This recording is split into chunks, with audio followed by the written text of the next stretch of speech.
Hello students, आज के इस वीडियो में हम 10th स्टैंडर्ड का हिंदी का पार्ट 11 कृषक गान इसको स्टडी करने वाले हैं। तो चलिए वीडियो को शुरुआत करते हैं। अब जो कृषक गान है इसको यहाँ पर दिनेश भारद्वाज जी ने यहाँ पर लिखा है। उनका जन्म 1983 मुरैना मध्य प्रदेश में हुआ था। दिनेश भारद्वाज जी की रचनाएं जमीन से जुड़ी रहती है, यानी ज्यादातर उन्होंने जो भी कविताएं लिखी वह जमीन से जुड़ी हुई है। आपकी रचनाओं में अपने देश की मिट्टी की सुगंध आती है। आपकी कहानियां, कविताएं, पत्र पत्रिकाओं की शोभा बढ़ाती रहती है। यानी ज्यादातर आपने अपनी भारत माता के बारे में उन्होंने वहां पर कहानियां और कविता लिखी। उनकी प्रमुख कृतियां है जन्म और जिंदगी, तृष्णा से तृप्ति तक, एकात्म। अब इस कविता में उन्होंने क्या प्रस्तुत किया है? इस प्रस्तुत गीत कृषक के जीवन पर आधारित है। अन्नदाता कृषक की दुर्दशा का वर्णन करते हुए कवि उसका महत्व और सम्मान पुनः स्थापित करना चाहता है। यानी ये कविता एक गीत है और किसके बारे में? कृषक के बारे में। अब कृषक किसे कहते हैं? किसान को कहा जाता है। यानी दिनेश भारद्वाज ने किसान के बारे में एक गीत लिखा है और उसमें जो किसान है उसकी परिस्थिति कैसी होती है, उसकी अवस्था कैसी होती है, फिर भी वो लोगों को अन्न धान वगैरह प्रदान करता है, वो इस गीत में दिनेश भारद्वाज जी ने लिखा है। तो यहाँ पर गीत में स्टार्ट की पहली लाइन में यहाँ पर क्या कहते हैं वो? हाथ में संतोष की तलवार ले जो उड़ रहा है। यानी जो किसान है वो क्या करता है? हाथ में संतोष, संतोष यानी सेटिस्फैक्शन, हर्ष की, खुशी की तलवार लेकर उड़ रहा है। जगत में मधुमास, मधुमास यानी वसंत ऋतु, उस पर सदा पतझड़ रहा है। यानी लेखक कवि का यहाँ पर कहना है कि अगर पूरे संसार को देखेंगे कि पूरे संसार में जब वसंत ऋतु आता है तो उस वक्त हर जगह पतझड़ रहता है, यानी ऋतुएं बदल जाती है, लोगों की परिस्थितियां बदल जाती है। लेकिन जो किसान है, किसान की जो परिस्थिति है जैसी की वैसी रहती है, उसकी परिस्थिति बदलती नहीं है। दीनता अभिमान जिसका आज उस पर मान कर लूं, यानी ऐसी दयनीय स्थिति होती है किसान की, इसके बावजूद उसे किसी से कुछ मांगना अच्छा नहीं लगता है। किसान को अपनी दीनहीन दशा पर भी नाज है, लेकिन वो दूसरों को क्या है वहां पर अनाज उगा कर देता है। उस कृषक का गान कर लूं। और आगे कवि कहते हैं कि ऐसा जो व्यक्ति है किसान, जिसको खुद पर बहुत अभिमान है, और ऐसे किसान का मैं क्या करूं वहां पर गीत गाना चाहता हूं, यानी गीत गान कर लूं। आगे कवि कहते हैं चुसकर श्रम रक्त जिसका जगत में मधुरस बनाया। यानी जो किसान है वो दिन रात खेतों में काम करता है, अपने रक्त को पसीने में के रूप में बहाता है और संपूर्ण जगत को जीवन रस प्रदान करता है, यानी अन्न प्रदान करता है।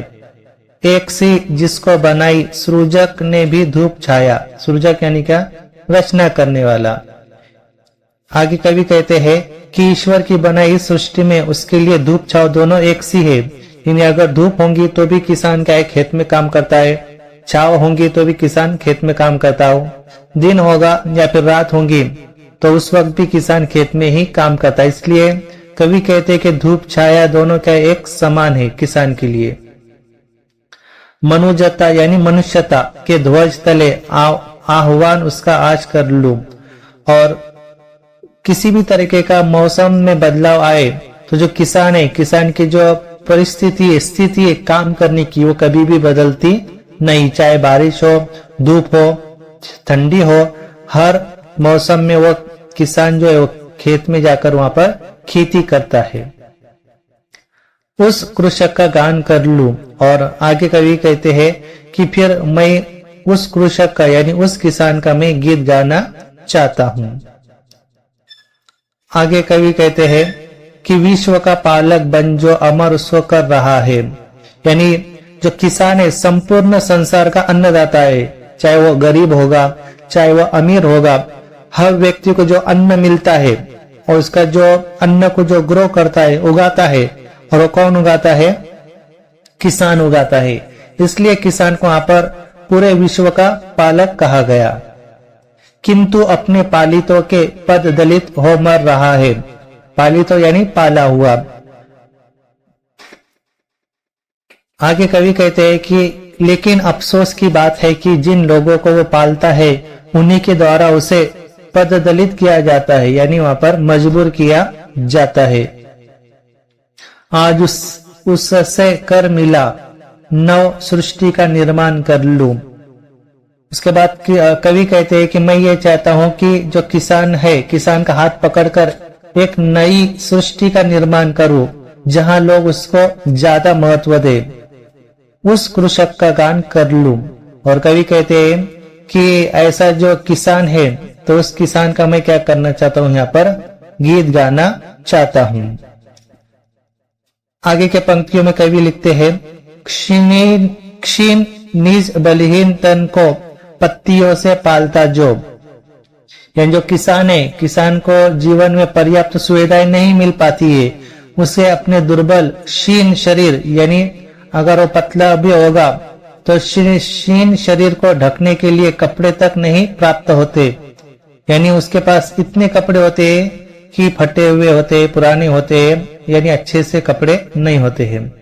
ऊसरो यानी बंजर को खून से निज उर्वरा यानी उपजाऊ भूमि कर डालता जो, यानी उसको अच्छे से कपड़े पहनने के लिए नहीं है, फिर उसके लिए वो क्या करता है, मजबूर होकर पत्तों से अपने आंग को ढकता है। फिर भी जो धरती है, धरती में वो मेहनत करके पसीना बहाकर, और पसीना अपने खून को अपने पसीने में बहाकर जो जमीन है उसको वो क्या करता है, उपजाऊ बनाता है। उपजाऊ यानी खेती करने के लायक बनाता है। छोड़ सारे सुर असुर, मैं आज उसका ध्यान कर लूं, उस कृषक का गान कर लूं। फिर आगे कवि कहते हैं कि मेरे लिए सभी देवी देवताओं से ऊपर है। कौन ऊपर है? किसान। मैं चाहता हूं कि देव दानवों के स्थान पर किसान का ही ध्यान करूं, उसी के जीवन को बेहतर बनाने का प्रयास करूं। इसलिए मैं किसान के गीत गाना चाहता हूं। आखिर में कवि कहते हैं, यंत्रवत जीवित बना है, मांगते अधिकार सारे। यानी किसान एक जीवित मशीन के समान है, चाहे वो दिन होगा रात होगा, हर वक्त वो काम करते रहता है, अनाज उगाते रहता है लोगों के लिए। वो बिना अपने अधिकार मांगे शरीर की तरह पूरा जीवन काम करता रहता है, चाहे वो बच्चा होगा, जवान होगा, बूढ़ा होगा, तो हर कंडीशन में पूरे जीवन भर वो क्या करता है, लोगों के लिए अनाज उगाता रहता है। रो रही पीड़ित मनुजता, आज अपनी जीत हारे। आगे कवि कहते हैं कि सृष्टि के पालक की जो दुर्दशा है, पालक यानी क्या? किसान। जो सृष्टि के किसान की जो दुर्दशा है, उसको देखकर आज जो मानवता है वो क्या कर रही, वहां पर रो रही है। मैं कण कण जोड़कर किसान के लिए एक ऐसी नीड का, ऐसे घर का निर्माण करना चाहता हूं जहां उसे एक अच्छा जीवन जीने के लिए सभी सुविधाएं मिले। जोड़कर कण कण उसी के नीड यानी घोंसला का निर्माण कर लूं, उस कृषक का गान कर लूं। और आगे कवि कहते हैं कि मैं ऐसा सृष्टि बनाना चाहता हूं कि जहां पर किसान रहे, खुशी के साथ रहे, लोग उसकी इज्जत करें, लोग उसको पूछे। और इसलिए मैं क्या कर रहा हूं, वहां पर किसान के कुछ गीत गाना चाहता हूं। तो बहुत ही प्यारे अंदाज में दिनेश भारद्वाज जी ने यहाँ पर जो किसान है, किसान की किस तरीके से मेहनत करता है, परिश्रम करता है, सभी गरीब और अमीर लोगों के लिए अन्न को वहां पर उगाता है, और फिर भी लोग उसको क्या है, वहां पर तारीफ नहीं करते हैं, प्रशंसा नहीं करते हैं। और लोगों ने क्या करना चाहिए, उसको वहां पर उसके मेहनत के लिए वहां पर उसको प्रोत्साहित करना चाहिए। अगर वीडियो पसंद आए तो वीडियो को लाइक कीजिए, शेयर कीजिए और हमारे चैनल को सब्सक्राइब कीजिए। Thanks for